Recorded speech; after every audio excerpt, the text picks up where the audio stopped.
தற்போதைய மிக முக்கிய செய்தி, ராஜகண்ணப்பனுக்கு எதிரான வழக்குகள் ரத்து செய்யப்படும். அண்மை செய்தி முக்கிய செய்தியாக வந்திருக்கிறது. 3 ஆண்டுகள் தாமதமாக வழக்கில் குற்றப்பத்திரிகை தாக்கல் செய்யப்பட்டிருந்தால் வழக்குகளை ரத்து செய்ய உத்தரவு பிறப்பிக்கப்பட்டிருக்கும் முக்கிய செய்தி இது.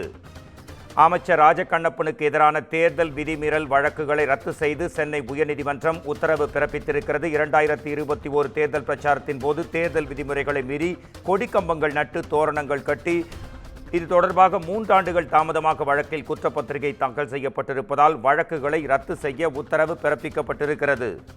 இந்த நேரத்திற்கான மிக முக்கிய செய்தி, அமைச்சர் ராஜகண்ணப்பன் தொடர்பான வழக்குகள் ரத்து செய்யப்படுகிறது. அமைச்சர் ராஜகண்ணப்பனுக்கு எதிரான வழக்குகள் ரத்து செய்யப்பட்டிருக்கும் முக்கிய செய்தி, 3 ஆண்டுகள் தாமதமாக வழக்கில் குற்றப்பத்திரிகை தாக்கல் செய்யப்பட்டிருப்பதால் இது சம்பந்தமான வழக்கு ரத்து செய்யப்படுவதாக உயர்நீதிமன்றம் உத்தரவு பிறப்பித்திருக்கும் முக்கிய செய்தி இது. 2021 தேர்தல் பிரச்சாரத்தின் போது தேர்தல் விதிமுறைகளை மீறி கொடிக்கம்பங்கள் நடுவது தொடர்பாகவும் 3 ஆண்டுகள் இது குறித்து தாமதமாக இந்த வழக்கில் குற்றப்பத்திரிகை தாக்கல் செய்யப்பட்டிருப்பதால் சென்னை உயர்நீதிமன்றம் இந்த வழக்கை ரத்து செய்து தற்போது உத்தரவு பிறப்பித்திருக்கும் இந்த நிமிடத்திற்கான மிக முக்கிய செய்தி இது.